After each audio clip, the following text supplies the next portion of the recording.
Bienvenidos, queridos. Estamos conectados ya en nuestra clase número 1 de Antiguo Testamento 2. Así es que sean todos muy bienvenidos. Y comenzamos con esta clase que tiene que ver con el prólogo histórico en el libro de Deuteronomio y también con el tema número 1 en nuestro libro guía de Antiguo Testamento 2. Voy a levantar la presentación para que sea más fácil. Tenemos Antiguo Testamento 2 y comenzamos con la clase número 1, donde vamos a ver el prólogo histórico de Deuteronomio, es decir, los capítulos 1 al 4 y también el tema número 1 de Antiguo Testamento 2. Eso era la tarea para hoy día, que ustedes pudieran tener esto leído y también contestadas las preguntas que corresponden a esta sección, ¿no es cierto? Y yo les ruego que puedan ir puntualmente haciendo esas tareas que les voy asignando para que entonces participen de mejor manera en la clase y también para que vayan avanzando, porque así les puedo dimensionar un poco mejor la duración del curso y qué cantidad de trabajo tienen por semana. Nos vamos a dedicar en primer lugar al prólogo histórico y después vamos a ir al tema número 1. Entonces, lo primero que ustedes tendrían que hacer si quieren participar o de alguna manera opinar o hacer alguna pregunta, concéntrense por favor en el libro de Deuteronomio. Vamos a hablar de Biblia en estos primeros minutos, los capítulos 1 al 4, ¿ya? Y como ustedes ya lo tienen leído, entonces solamente voy a mencionar uno que otro versículo, pero como voy a destacar algunos, yo les sugeriría que ustedes también los destaquen en su Biblia, les va a ayudar eso. Comenzamos diciendo que en este prólogo histórico hay una centralidad notable en el pacto abrahámico. Eso es lo que significa esta sigla, PA, pacto abrahámico.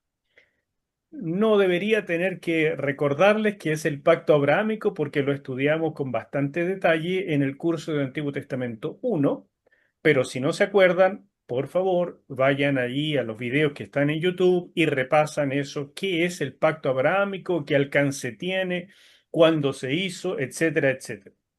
Este es Moisés, no es Abraham, y él está dando el discurso al pueblo que está acampando en las planicies de Moab, listos para cruzar el Jordán y emprender la conquista de Canaán.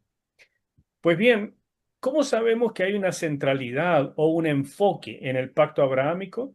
Cada vez que ustedes en el Antiguo Testamento vean una referencia a las promesas hechas a los padres, eso se refiere al pacto abrahámico.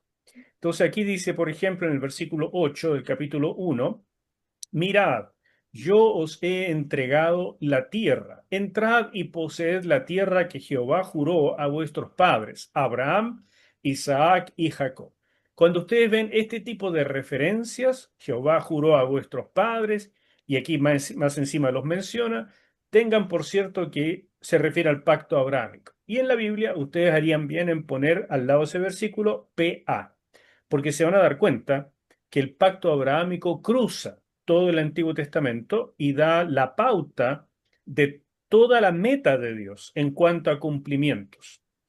El pacto mosaico, que es el que está recién emprendiendo Israel después de salir de Egipto, es un pacto que se monta sobre el pacto abrahámico. No es un pacto independiente, es la manera en que Dios establece para una nación una constitución nacional basada en las promesas hechas a los patriarcas, y esa constitución es la que debe regir cuando ellos estén instalados en la tierra. Por eso que se verifican las promesas del pacto abrahámico de tierra y una gran descendencia. Ya tienen la descendencia, ahora tienen que conquistar la tierra. Entonces comienza el libro de Deuteronomio haciendo esta referencia al pacto abrahámico. Es la promesa que Dios juró a los padres que les daría a ellos y a su descendencia después de ellos.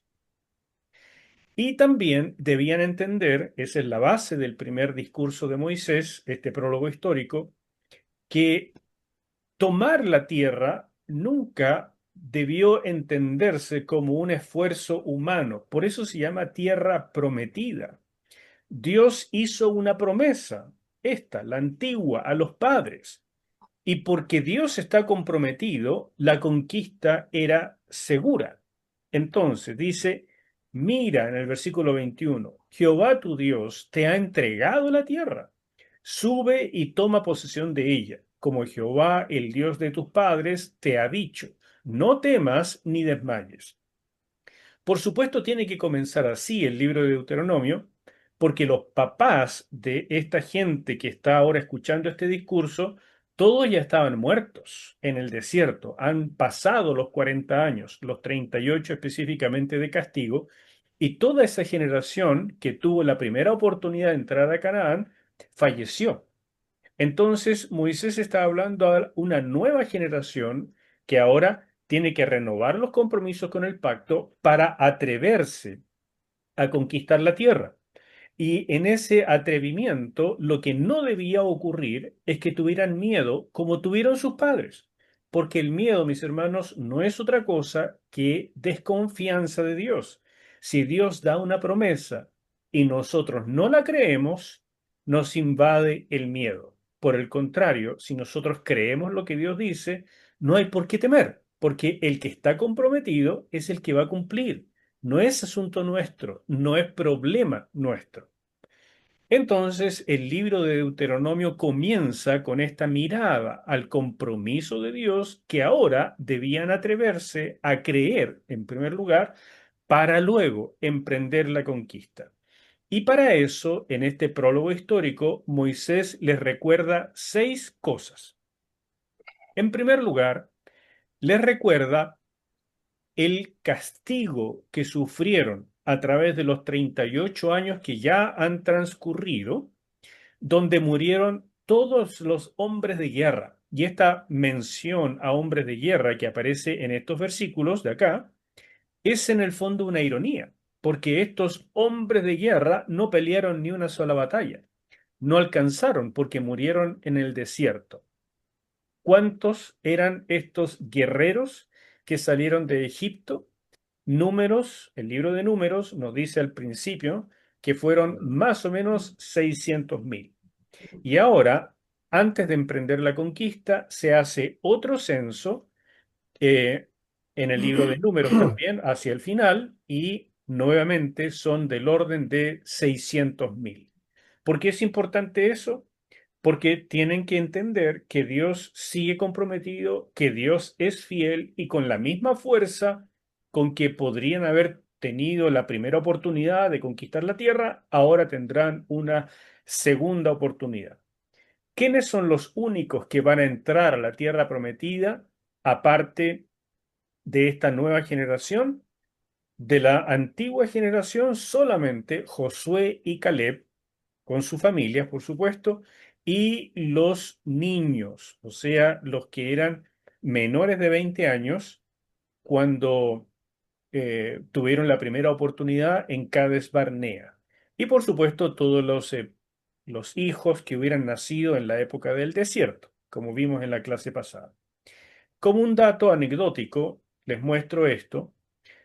Por lo menos murieron 1.200.000 personas en estos 38 años, vale decir los 600.000 guerreros más sus esposas, pero por supuesto también hay que incluir aquí a los ancianos, que eran mayores que estas personas, porque a los guerreros se les contaba entre los 20 y los 50 años aproximadamente.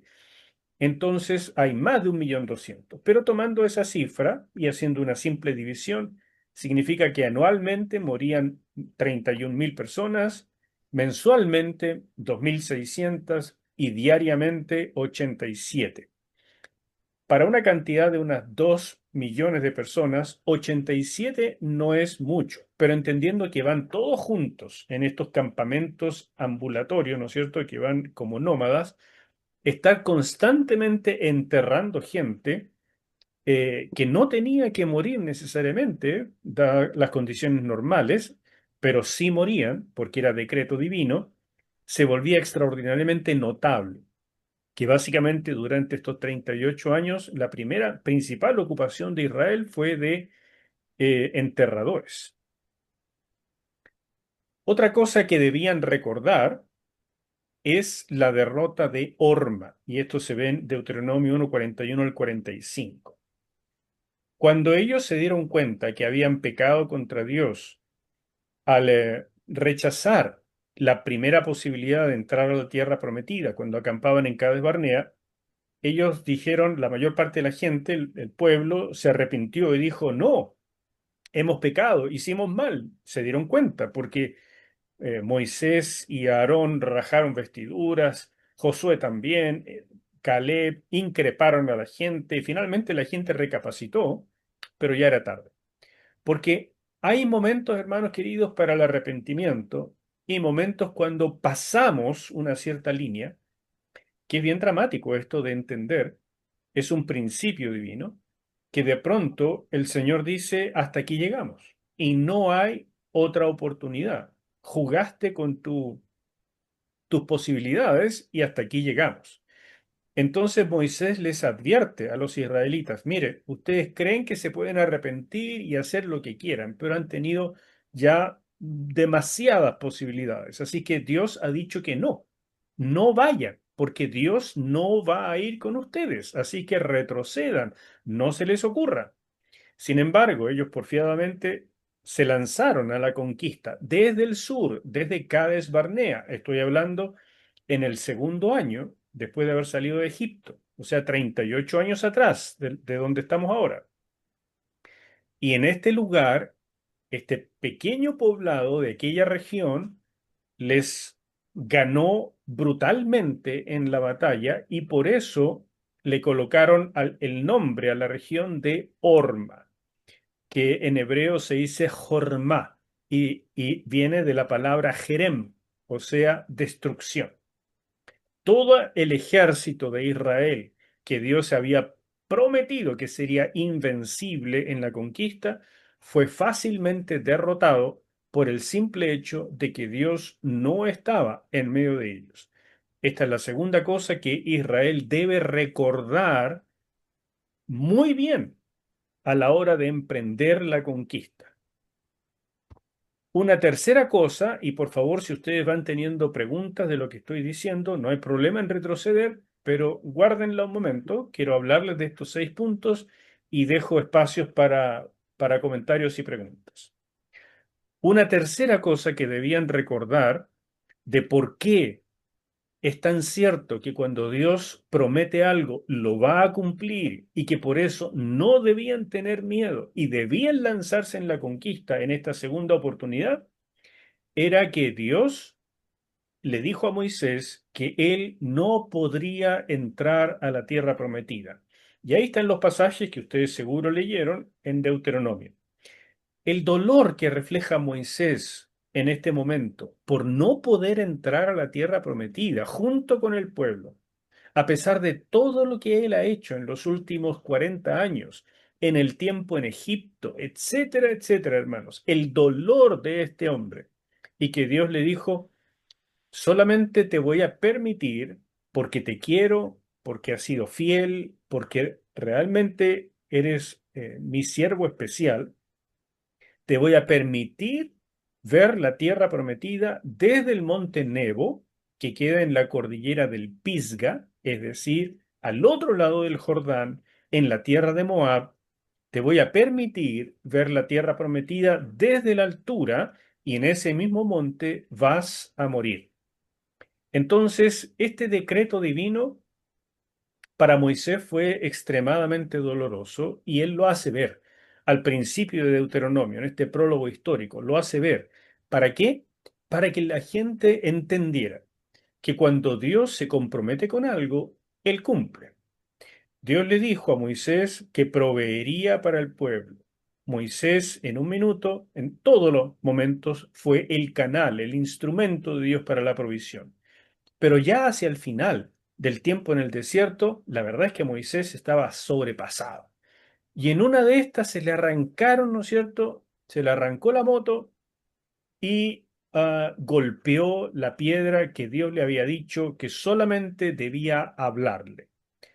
¿Por qué hizo Dios este cambio? La verdad es que no tiene gran importancia, porque cuando estuvieron en Horeb, sí le dijo Dios a Moisés que golpeara la piedra con la vara.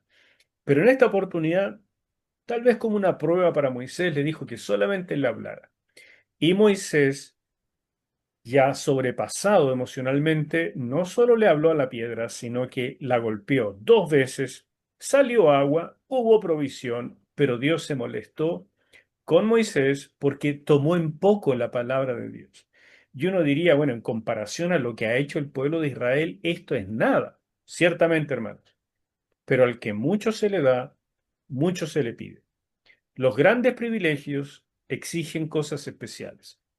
Y si Dios puede ser más tolerante con un hermano nuevito en la fe, un resbalón de una persona que tiene poco o nada conocimiento y que además recién viene empezando en su travesía de transformación a la imagen de Cristo, si Dios es complaciente o hasta cierto punto tolerante con una persona así y no provoca, no lo disciplina con gran dureza, déjenme decirle que no es así con una persona que lleva años, que ha sido maestro de la Biblia, que ha sido pastor de gente, que ha tenido cargo de liderazgo.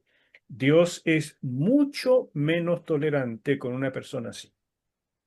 El dicho es muy cierto. Al que más se le da, más se le pide. Y esto no es algo de lo que debamos quejarnos, porque es parte del privilegio. Mientras más privilegio, más responsabilidad. Dicho de otra forma, mientras más cerca estemos de la llama de la presencia de Dios, más posibilidades tenemos de quemarnos. Y por eso, hermanos míos, la santidad, si es solicitada por Dios para todos sus hijos, para los que se atreven a ser maestros, para los que se atreven a ser guías de su pueblo, es sine qua non. Entonces, tomemos esto en serio, porque los privilegios exigen también responsabilidades. Así como Dios es fiel en los castigos, también es fiel en las promesas que ha dado. Y por supuesto, entonces, aquí les da otra indicación de la fidelidad de Dios. Recuerden que todo esto es la manera en que Moisés les está tratando de hacer ver que no deben tener miedo en la conquista porque Dios está comprometido. Entonces les dice en estos versículos de acá, básicamente en el capítulo 2 de Deuteronomio, les dice, mire, no se acerquen, no traten de tomar las tierras de Edom, ni de Moab, ni de Amón. ¿Por qué? Porque son parientes suyos, y porque son parientes suyos, yo les di esa tierra a ellos. Y cuando yo doy tierra, nadie la puede quitar, ni siquiera ustedes, que son mi pueblo escogido, porque yo le di esa tierra a estos pueblos, a Edom, por ser eh, descendiente de Esaú, el hermano de Jacob, a Moab y a Amón, por ser descendientes de los hijos de Lot, sobrino de Abraham. Así es que no toquen esas tierras. Pasen por allí, compren los víveres que necesitan, compren el agua, pero no se atrevan a apoderarse de la tierra. En cambio, a esta gente de acá, a los amorreos que se situaron en Transjordania, Transjordania es todo lo que queda al este del Jordán, ¿ya? Esto es Jordania o Canaán, propiamente dicho, la tierra de Canaán. Esto es Transjordania, en palabras modernas, ¿ya? En aquel entonces se conocía más bien como Galaad. Y entonces, esta gente aquí, los amorreos, Sehón y Og, ellos se apoderaron de estas tierras, pero no eran originarios, no eran de estos pueblos a los que Dios les asignó territorio. Y por lo tanto, sí se le permitió a Israel conquistar a esta gente.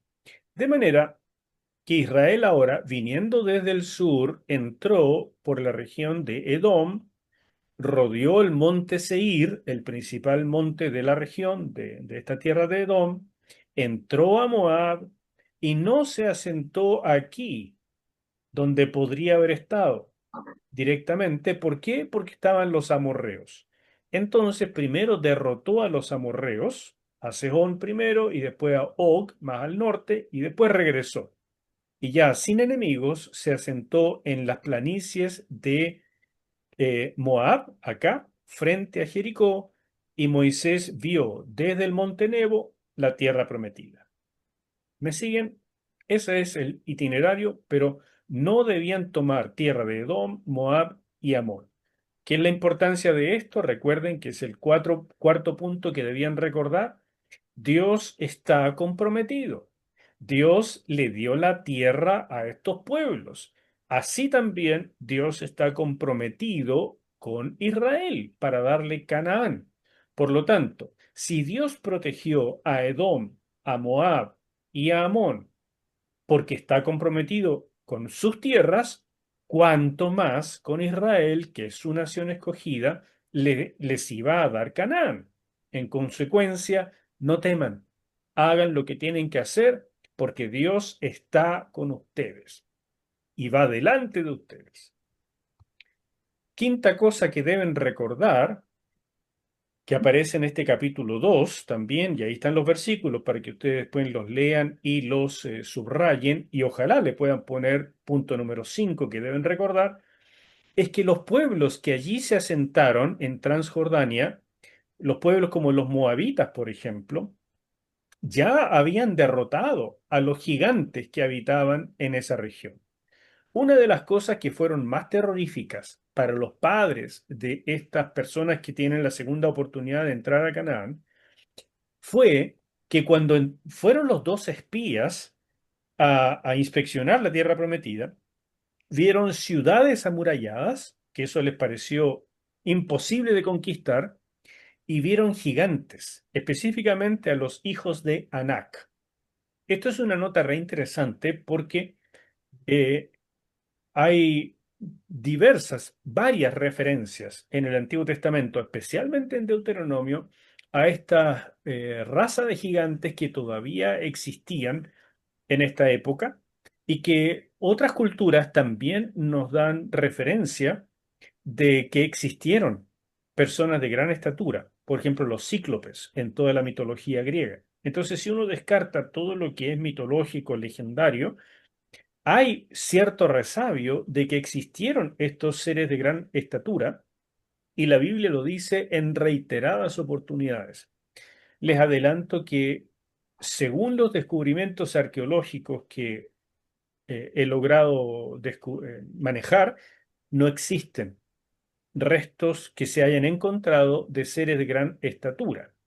Pero también es evidente que muchos de estos personajes murieron hace 3000, 4000 años y que no tenemos mucha osamenta de esos periodos. Pero según lo que dicen los arqueólogos, no se ha encontrado ningún esqueleto de gigantes.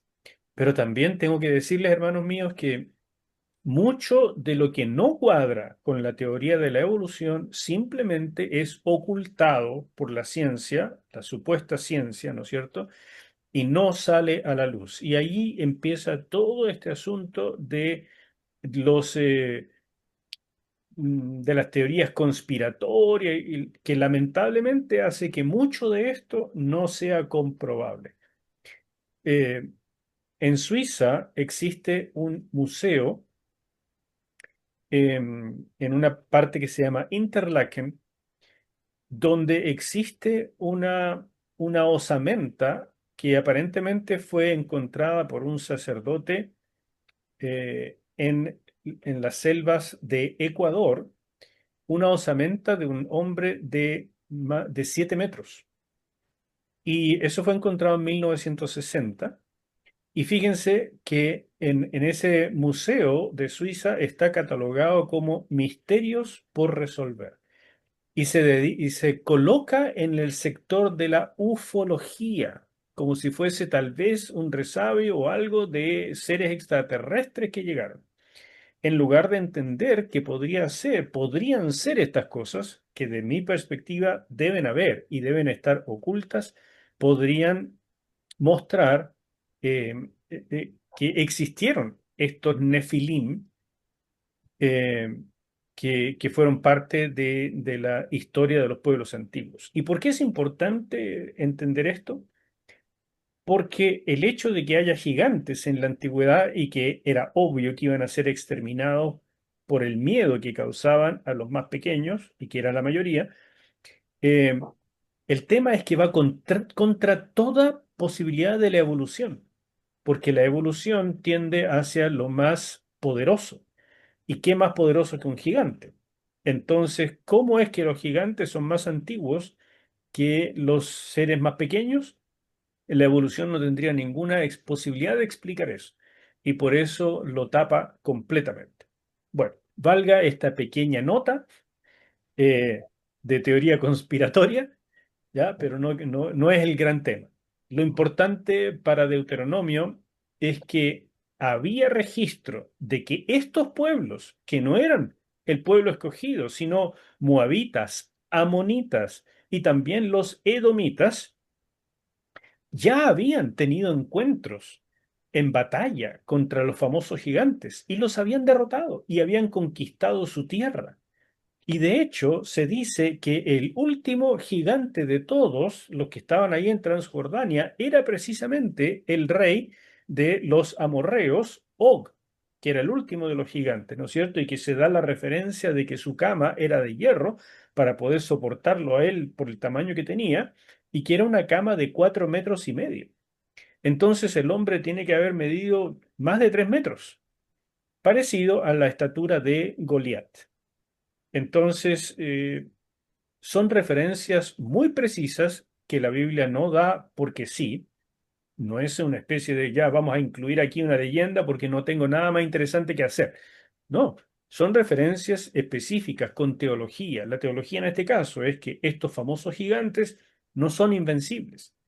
Y si fueron vencidos por pueblos donde Dios ni siquiera está, ¿cuánto más podría hacerlo Israel? Y en efecto, así ocurrió, porque no solamente era este el último, sino que cuando entraron a Canaán se dieron cuenta que en la región de Filistea había todavía muchos reductos de los hijos de Anac, de donde venía eh, Goliat y también un hermano de Goliat y varios otros que encontramos más adelante en la historia.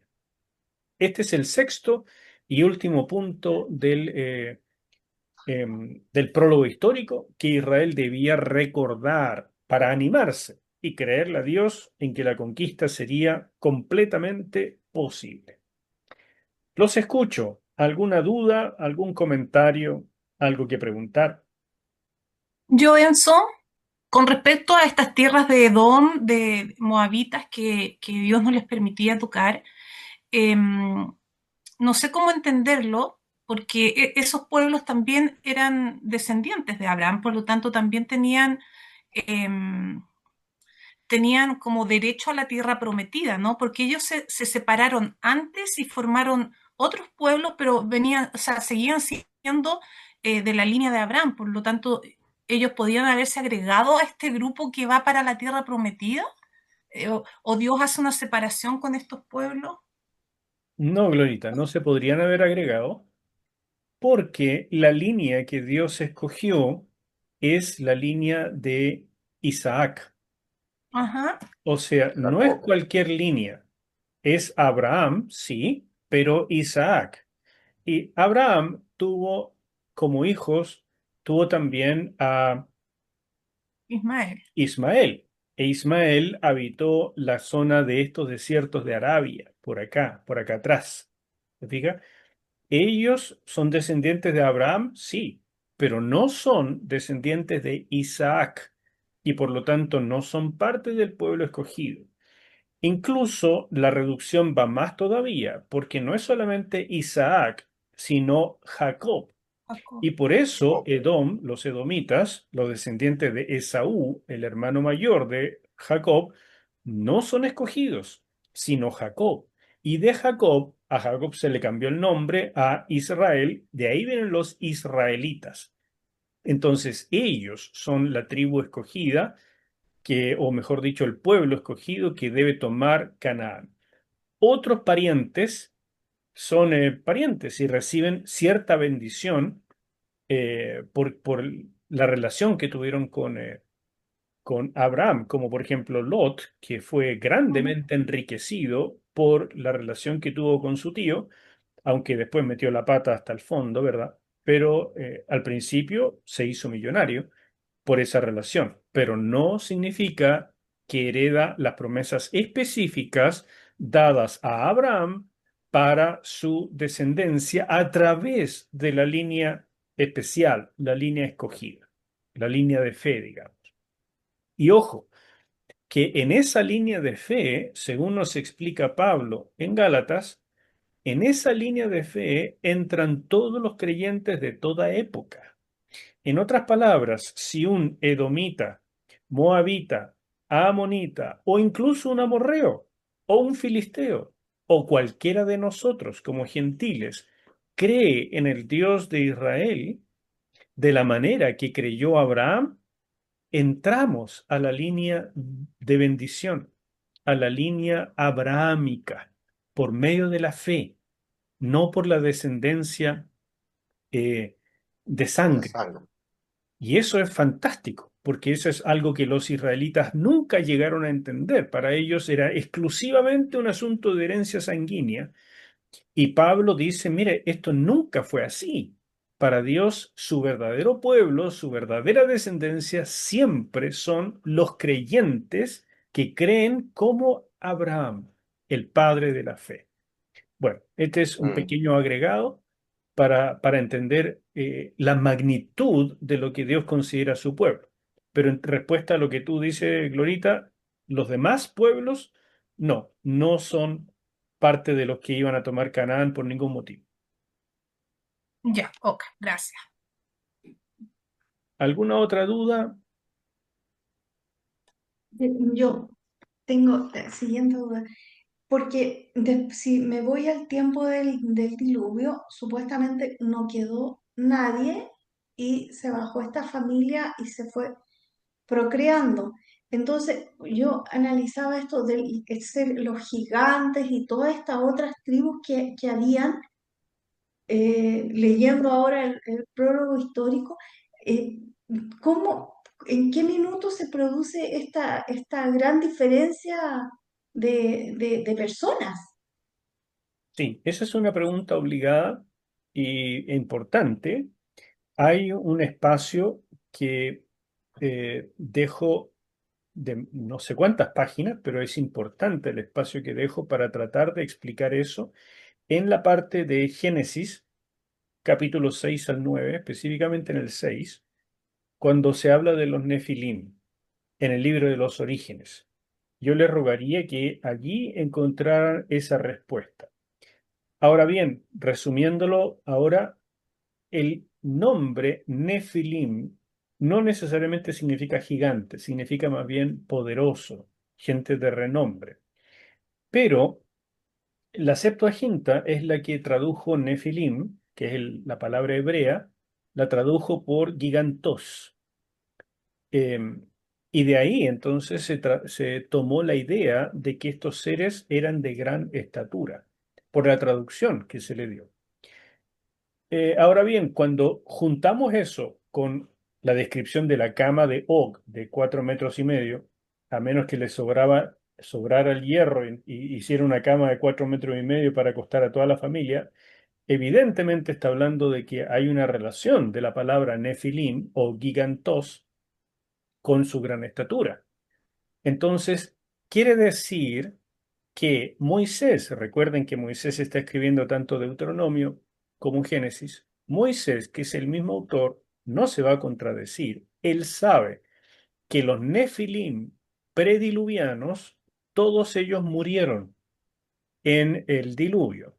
Entonces, ninguno de ellos está ahora con vida en la época de los gigantes que él conoce en la tierra prometida.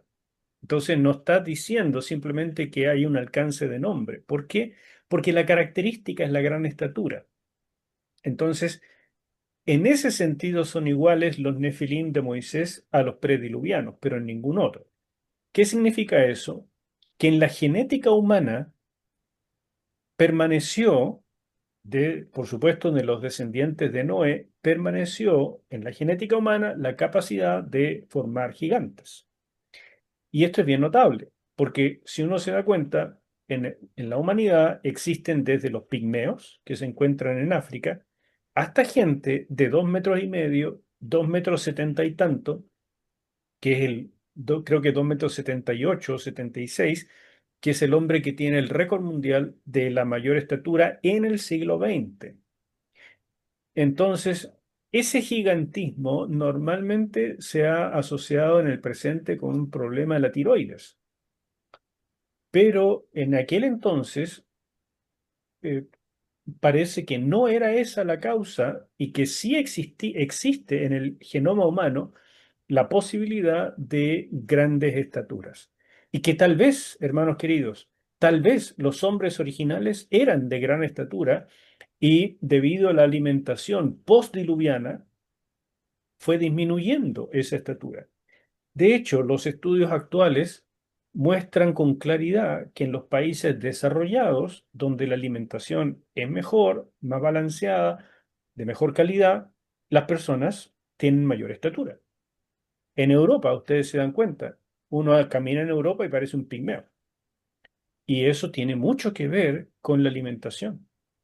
Entonces, hay mucha tela que cortar en esto, pero lo que sí te puedo aclarar, Ceci, que los nefilim prediluvianos no tienen nada que ver con los nefilim postdiluvianos o de la época de Moisés, excepto, por supuesto, en el tema de la estatura. Y da la impresión de que los nefilim de la época prediluviana hace referencia a gigantes de una estatura descomunal, así como ese esqueleto encontrado en Ecuador que les mencioné de 7 metros. Mientras que los nefilim de, de esta época de acá son gente de 3 metros, 3,5 metros, y ya tirémosle, ¿no es cierto?, con balde, 4 metros, pero hasta ahí. Son estaturas enormes, por supuesto, pero no de lo que podríamos llamar descomunales como, imagínense una persona de 7 metros caminando, es el tamaño de un edificio. Entonces, otro nivel. ¿Te ayuda, Ceci? Muchísimo, muchas gracias. Bueno, mis hermanos, habiendo terminado el prólogo histórico, y por supuesto yo les hice solo un breve resumen de lo que Moisés está tratando de enfatizar para que Israel creyera y se animara en la conquista, ahora, desglosando este prólogo histórico, uno se puede dar cuenta que aquí se establecen las bases para ciertos temas teológicos que cruzan no solamente Deuteronomio, sino el resto de la historia bíblica del Antiguo Testamento. Y por eso comenzamos ahora con el primer tema que está en su libro de Antiguo Testamento 2, que es el tema de la palabra específicamente, que cuando Dios pronuncia su palabra es ley. Y esto es algo que nos va a ayudar muchísimo porque con frecuencia produce gran confusión en el mundo cristiano. ¿Estamos o no bajo la ley de Moisés? ¿Debemos obedecer los mandamientos del Antiguo Testamento como mandamientos actuales, mandamientos que nos rigen?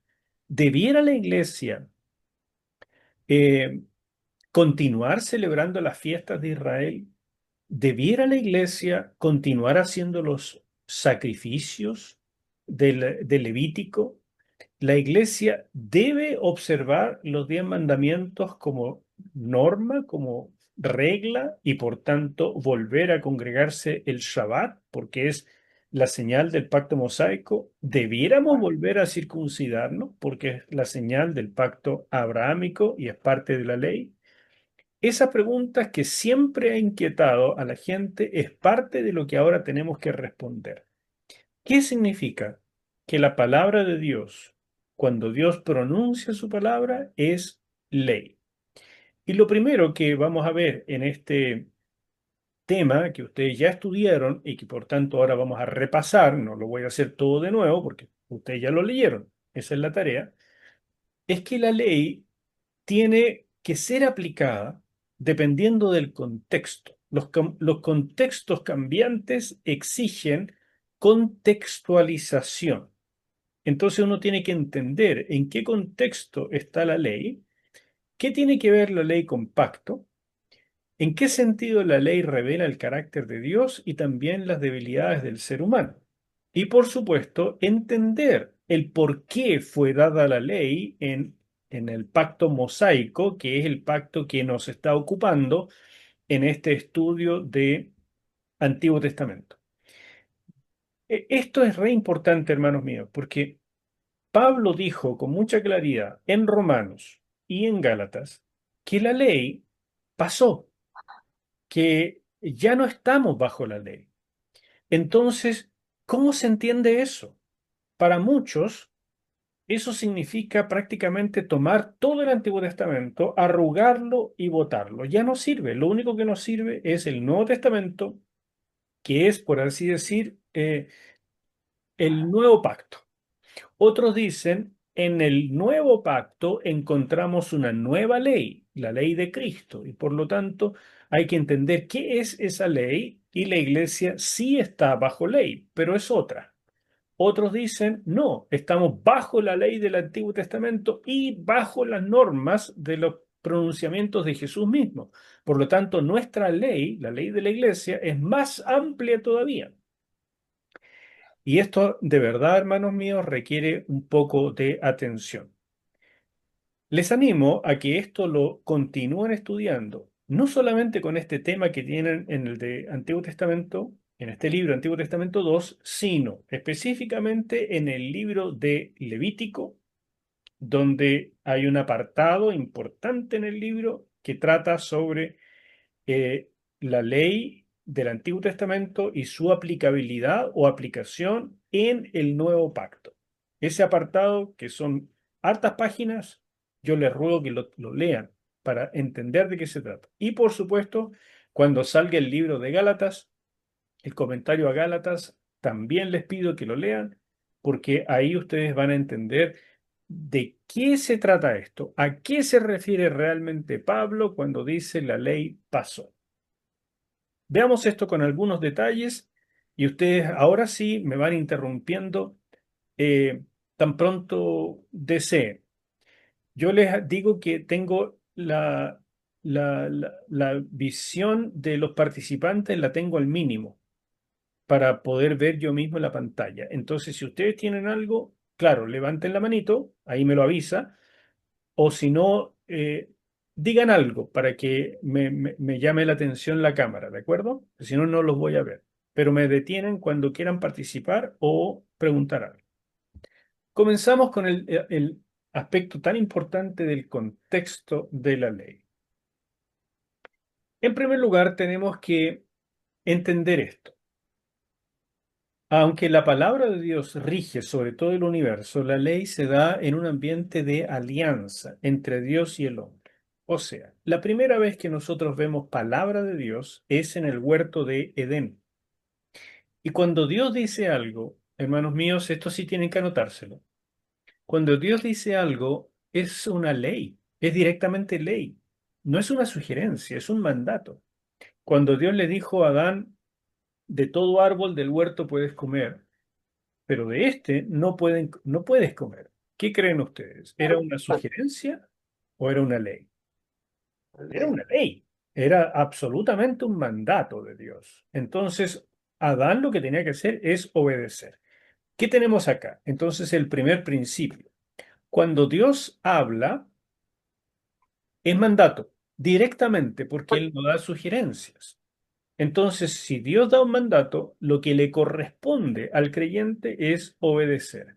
Y el signo de desobedecer es de que la persona no es creyente, no respeta a Dios, no le interesa, no le cree, simplemente.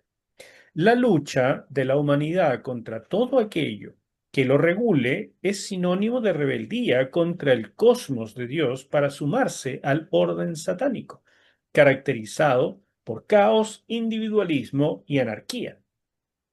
Puede ser que de pronto no nos gusten las leyes que hay en nuestro país.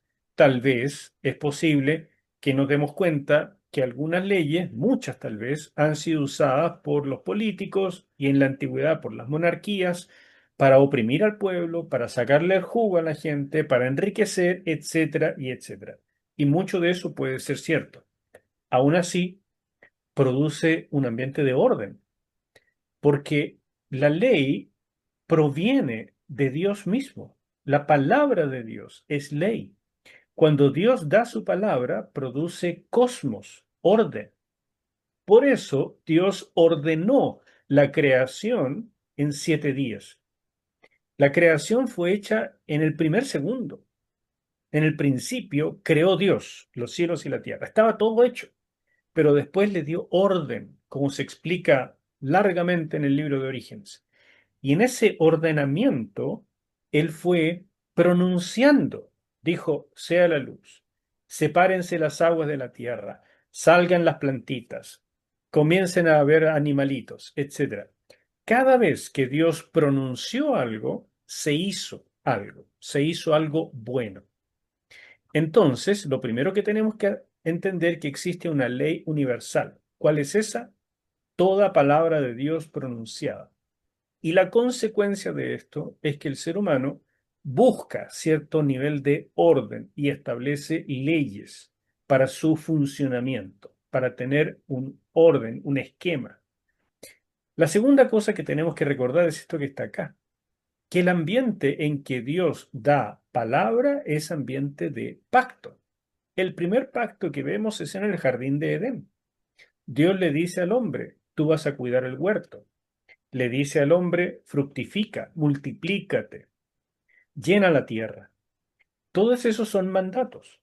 Entonces Dios le da un marco de referencia al hombre para señorear. Eso, mis queridos, es importante. O sea, desde el inicio vemos que el marco de referencia es pacto y la manera de vivir dentro de un pacto es a través de ciertas normas que Dios establece. ¿Y para qué las establece? No para oprimir a las personas, sino para darle un marco de referencia de orden, de cosmos, de tranquilidad. ¿Ok? Porque de lo contrario, la forma natural del ser humano tiende al desorden. ¿Ok? Cuando Dios creó a Israel, estamos hablando otra vez de otra creación y nuevamente los creó por el poder de su palabra. Todas las plagas que mandó a Egipto, él las pronunció y se produjeron. Entonces, Dios creó a Israel y en ese nuevo contexto de creación encontramos una nueva alianza. Ya no es solamente la antigua alianza patriarcal, el pacto abrahámico, sino ahora es una nueva alianza, el pacto mosaico, que está circunscrito a una nación específica, los descendientes de Abraham, para habitar en una tierra. Entonces, este pacto tiene la gracia de ser un pacto geopolítico. Es el pacto de una teocracia en una nación, en una tierra, y por eso definitivamente no es aplicable a la iglesia. Ya solo por ese hecho ya no es aplicable. Pero en esta época está completamente aplicable. Y para ese pacto, Dios estableció ahora una ley específica, lo que conocemos como la Torá. ¿Ok? También es palabra de Dios, por lo tanto tiene la misma característica de ley que la ley universal. ¿Qué es ley universal? Toda palabra pronunciada de Dios, todas las leyes naturales, la ley de gravedad, las leyes de la termodinámica, las leyes de la electricidad, las leyes de la cuántica, todas las leyes, todo lo que Dios ha pronunciado es ley. Pero para su pueblo específico, en pacto, la ley se vuelve Torah, que significa instrucción. Torah, la palabra Torah significa instrucción. Y para Israel, esa instrucción sería además su constitución nacional. Estos 613 mandamientos que están contenidos en el Pentateuco, esto era la constitución nacional. ¿Qué Ujú. pasa cuando uno contraviene la constitución de su país? Se cataloga de traición, traición nacional. Y en otras épocas, todo eso se castigaba con la pena de muerte. Pues bien, en la Torá hay 18 situaciones que se castigaban con la pena de muerte porque se consideraban traición máxima a la Constitución nacional. Entre ellos, por ejemplo, la violación del matrimonio, que es el núcleo de la sociedad. Violar entonces el matrimonio por medio de un adulterio era considerado una violación nacional y por eso era castigado con la pena de muerte. Y así hay 18 situaciones en el Pentateuco que requerían la pena capital. Eso para que ustedes se den cuenta cómo Dios va armando ya no solamente ley universal, sino una constitución, una Torá para su pueblo con un propósito. Y ese propósito es el que nos va a interesar descubrir. Pero lo primero es darnos cuenta de esto. Palabra de Dios pronunciada es ley. De un paraguas, ley. Es la norma de vida o norma ética para señorear. Si no, no tendríamos cómo saber qué es lo que Dios quiere. Solo hasta el pacto nuevo, en que el Espíritu Santo habita en el creyente y el Espíritu escribe en el corazón de los seres humanos la ley o la voluntad de Dios, solamente hasta el pacto nuevo es que, por así decir, no necesitamos ley escrita. Pero antes de eso, siempre se necesitó una ley escrita, porque no hay otra forma de entender lo que Dios quiere. Señorío, entonces, requiere vivir en santidad, en adoración, en comunión con Dios y con el prójimo, en justicia, etcétera, es decir, conforme a las estipulaciones del pacto. ¿Cómo voy a señorear? Recordando que señorío no es otra cosa que administrar mi vida, lo que tengo, lo que soy, mi familia, administrarlo para Dios, para que dé fruto para Dios. ¿Cómo voy a señorear? Tengo que saber lo que Dios quiere. ¿Qué quiere Dios? Quiere que mi vida esté en santidad, quiere que mi vida sea una vida de adoración, quiere que esté en comunión con Él y con el prójimo, que haya justicia. Eso quiere. ¿Cómo sé que estoy señoreando? Cuando vivo de esta manera. Por eso es necesaria la Torá, una instrucción, ¿ya? Sobre todo para un pueblo que vive como una nación ahora geopolítica. Ya no es un pueblo nómada, ya no es una tribu por ahí, entre otras. Es una nación. Y como nación va a dar testimonio ¿de qué? De que su buen señorío produce reposo, de que Dios habita en medio de ese pueblo. Y ese testimonio es la manera de hacer misión en el Antiguo Testamento. Toda la vida, mis hermanos, el testimonio de la comunión con Dios, del reposo del alma, de la bendición interna, es el gran ministerio evangelístico de la iglesia. Mucho más que ir a predicar las cuatro leyes, es la forma en que vivimos, el gozo, la alegría de tener a Dios en medio de nosotros. Ese es el principal testimonio en toda época. No solamente en el Antiguo Testamento, por supuesto en el Nuevo también. Y esto es lo que tenían que ellos testificar, que por su buen señorío Dios habitaba en medio de ellos y tenían reposo. Por supuesto, señorío requiere de la presencia de Dios y hace que la presencia permanezca. La gran amenaza del pacto mosaico es que si no señoreaban, Dios les haría perder la tierra y Él se iría de en medio de ellos. Ese es el gran tema de las maldiciones del pacto mosaico. Por eso se llama un pacto soberano vasallo. Mientras el vasallo se mantenga obediente, el soberano permanece en medio de ellos y los protege. Cuando el vasallo se rebela, desobedece, el soberano se va y permite que los otros pueblos lo castiguen. Ese es el tema. Ese es el pacto mosaico. Por tanto, mientras los otros pactos, como el abrahámico, son de regalo. Significa que Dios está comprometido y por tanto nunca pueden cesar, siempre están vigentes. En el pacto mosaico, el pacto es eterno porque Dios ha prometido, pero la vigencia del pacto es consecuencia de la obediencia. Son pactos condicionales.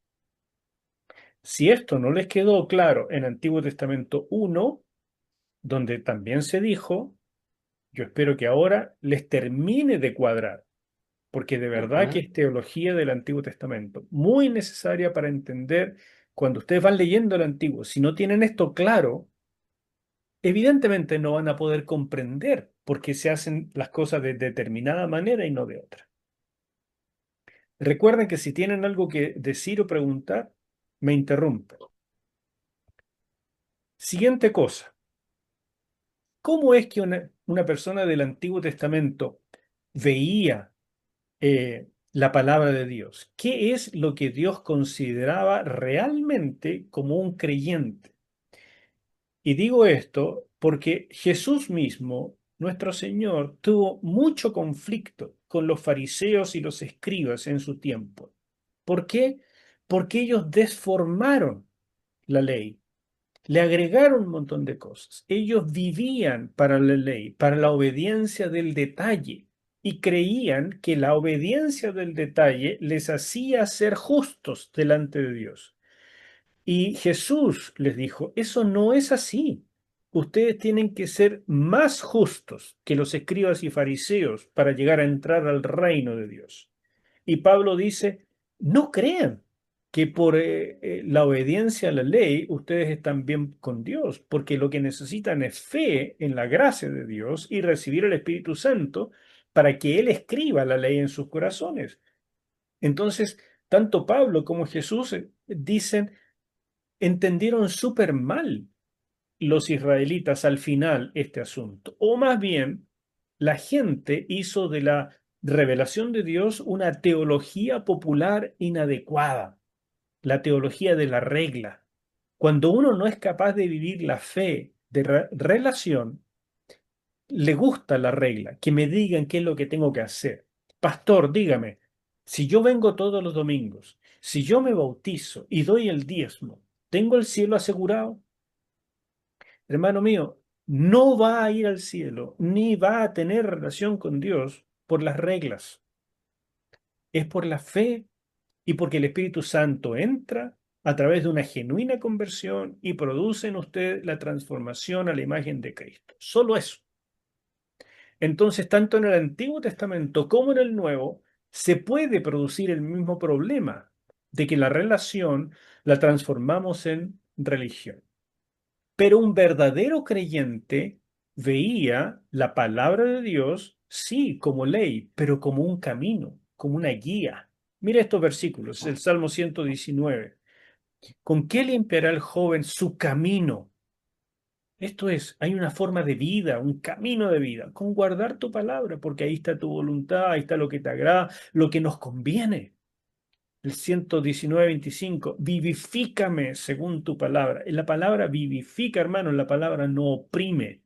Cuando la palabra tú sientes que al leerla te está oprimiendo, te llena de reglas, eso es lo que has aprendido en la iglesia. Eso no es Dios.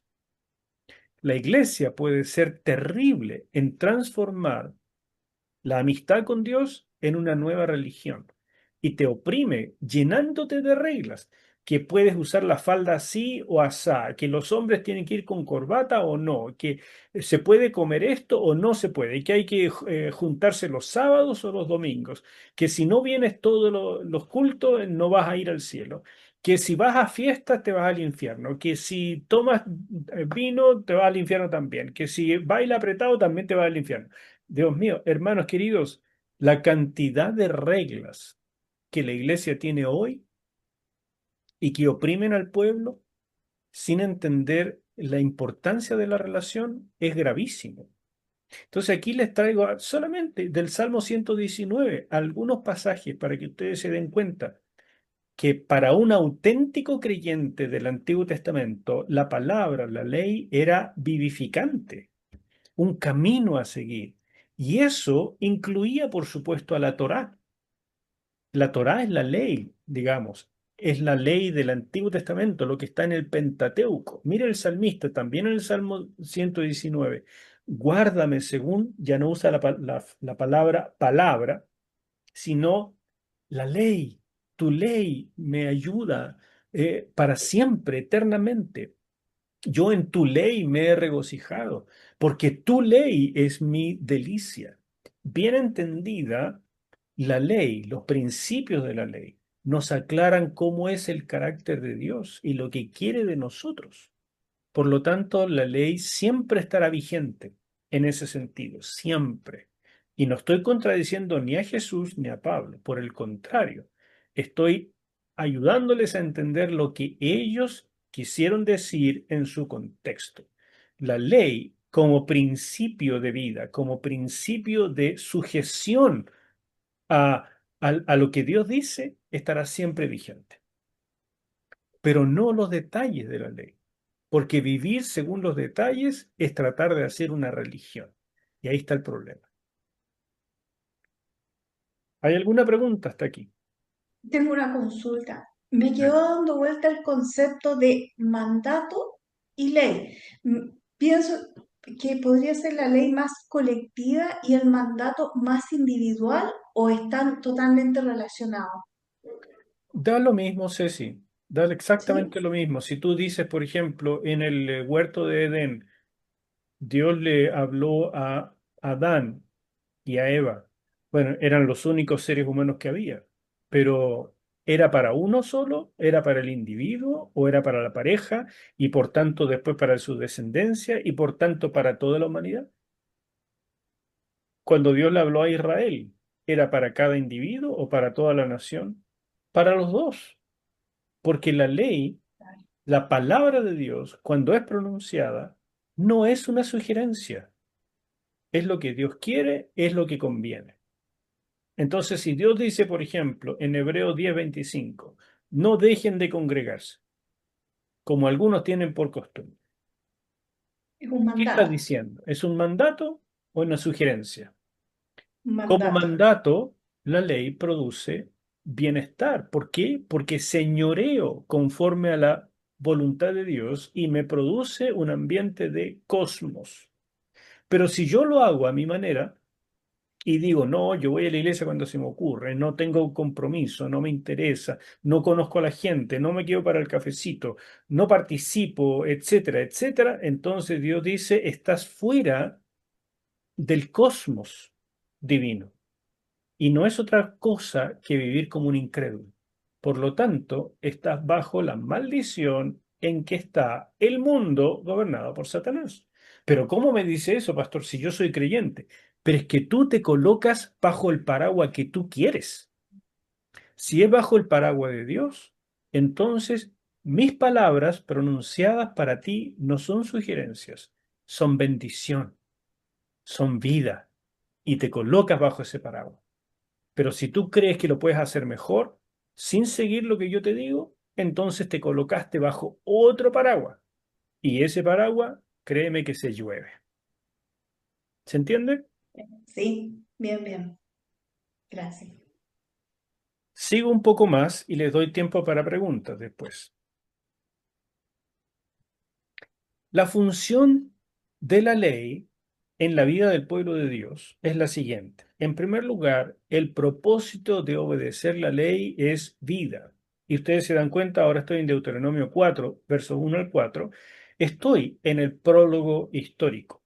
O sea, dentro de este prólogo histórico se mencionan rápidamente, así como al paso, ciertos temas que yo me detuve y dije, ¿sabe qué? Esto merece que hagamos una cosa un poco más profunda, porque esto se desarrolla en el resto del Antiguo Testamento. ¿Ya? Eso es lo que estamos haciendo. La ley como vida. ¿A qué se refiere la ley como vida?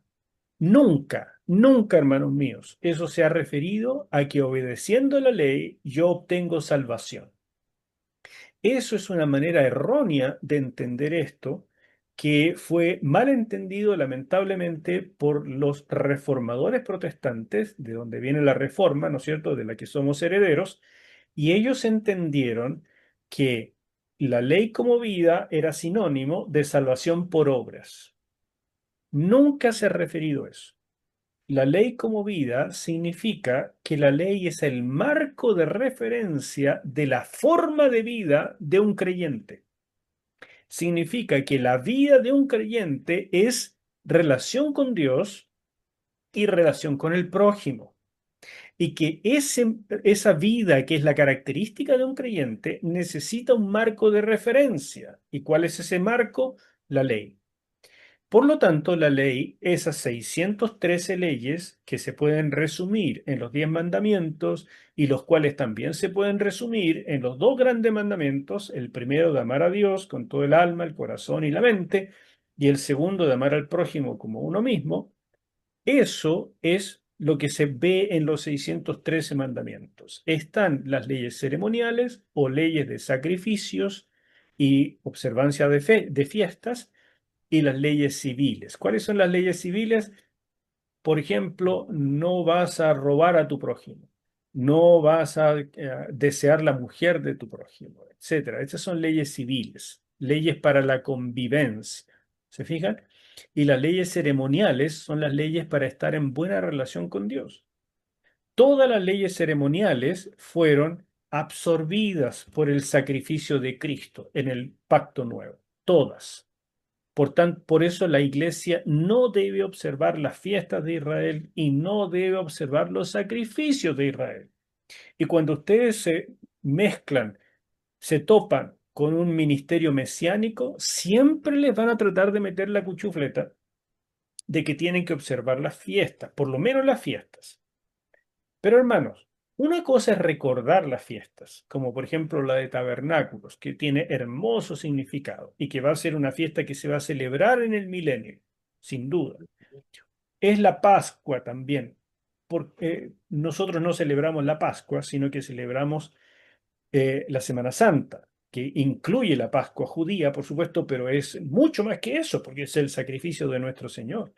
O sea, todas las fiestas fueron absorbidas también por el Señor Jesús. Yo eso se los coloco en los libros, me parece que está en el de Éxodo o tal vez en el de Levítico, el cumplimiento profético de las fiestas de Israel en Jesús. ¿Y por qué esto es importante?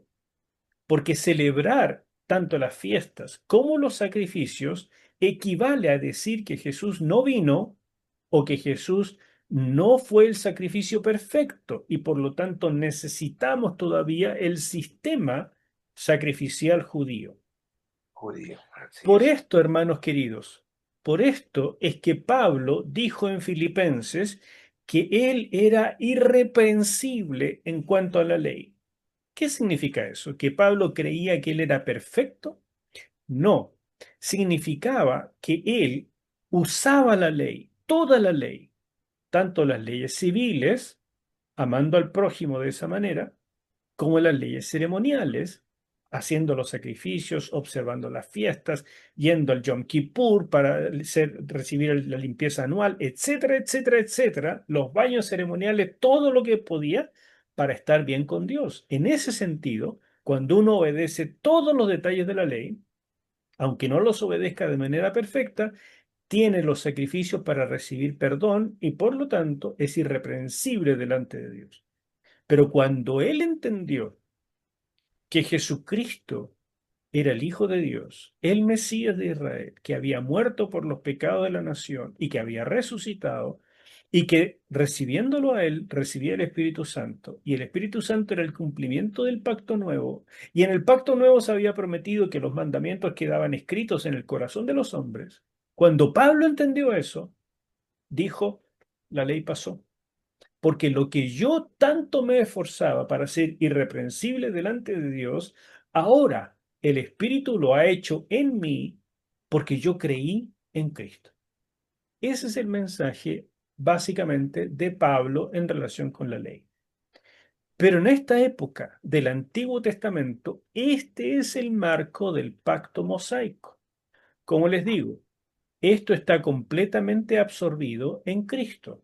Entonces, no es que ya no esté, sino que está en Cristo. Por eso que nos dice, si pecamos, tenemos abogado para con Dios en Jesucristo el justo. Eso es la aplicación del sacrificio de Cristo, como los judíos hacían de los sacrificios levíticos.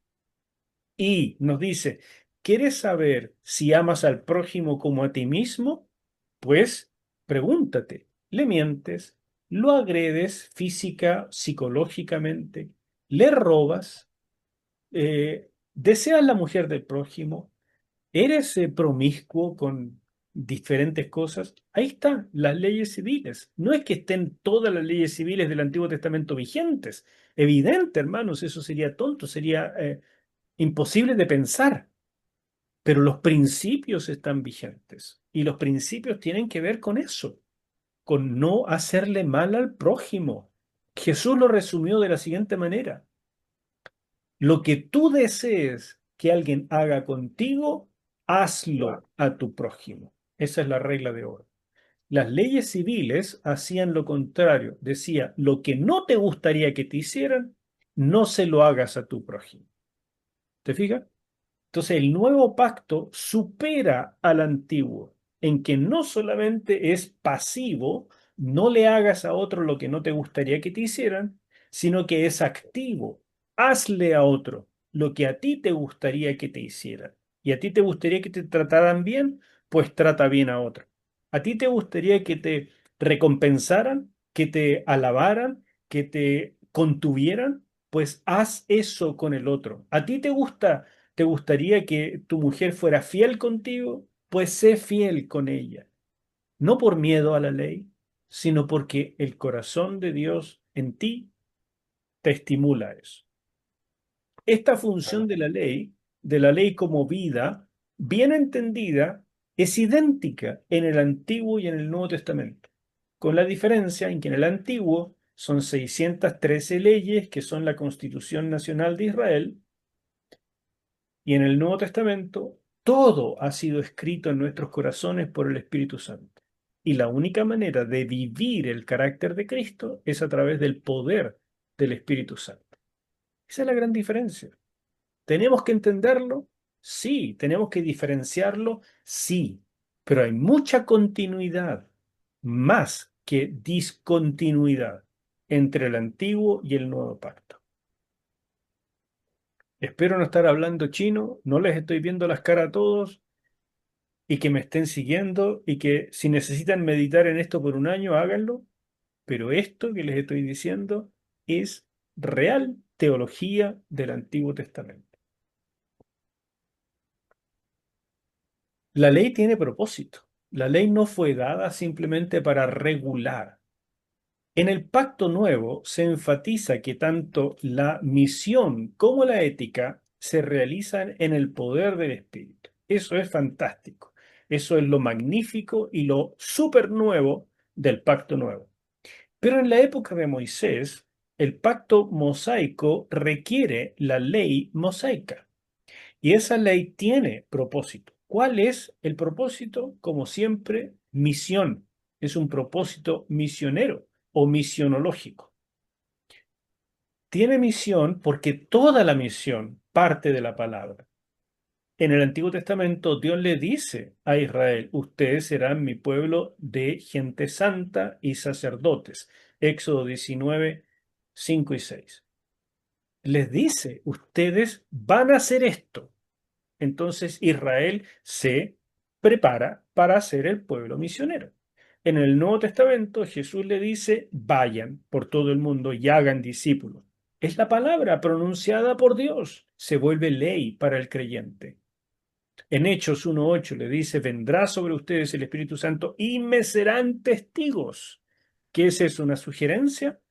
Es una ley. Es mandato de Dios. Entonces, la misión tiene por raíz la palabra. Primero es la palabra, después la misión. Segunda cosa, la misión es la predicación y testimonio de la palabra que redime. Nosotros no predicamos que somos buena gente, nosotros no predicamos la iglesia, nosotros no predicamos venga a mi reunión, nosotros no predicamos las 4 leyes. Lo que nosotros predicamos es que la palabra de Dios redime al hombre. Comenzando desde Génesis 1, donde Dios redime toda la creación. En Génesis 2, Y Génesis 3, Dios redime al ser humano por primera vez. Y de ahí en adelante, hasta el gran sacrificio de Cristo, la palabra de Dios redime al hombre. La ley es el código ético que refuerza la predicación de la misión. ¿Qué me dicen ustedes de una persona que anda con las 4 leyes espirituales, predicando por todos lados, en la micro, en la calle, en el trabajo, pero su comportamiento es terrible, tiene una doble vida, es enojón, tiene mal carácter, engaña a la esposa, maltrata a los hijos? ¿Ustedes le creerían lo que predica? Obvio que no. ¿Por qué? Porque esto nunca ha pasado de moda, hermanos míos. El código ético refuerza la predicación de la misión, es la base, es el testimonio. Entonces la ley y la misión siempre han estado ligadas, y también en el Nuevo Testamento. El que cree que porque en el Nuevo Testamento no está la ley mosaica, la iglesia no tiene ley, no tiene idea de lo que está hablando. Solo que hay que entender a qué se refiere la ley de Cristo.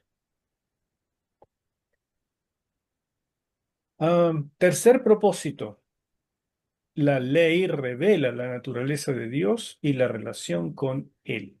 Dios es fuego consumidor, mis queridos. Ese es un patrón.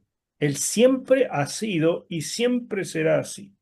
Por lo tanto, acercarse a Él puede significar acercarse al fuego de bendición cuando, cuando estamos en comunión con Él, cuando estamos en sujeción a Él, cuando estamos en obediencia a Él, cuando estamos en fe, pero puede ser fuego de maldición, como experimentaron muchas personas.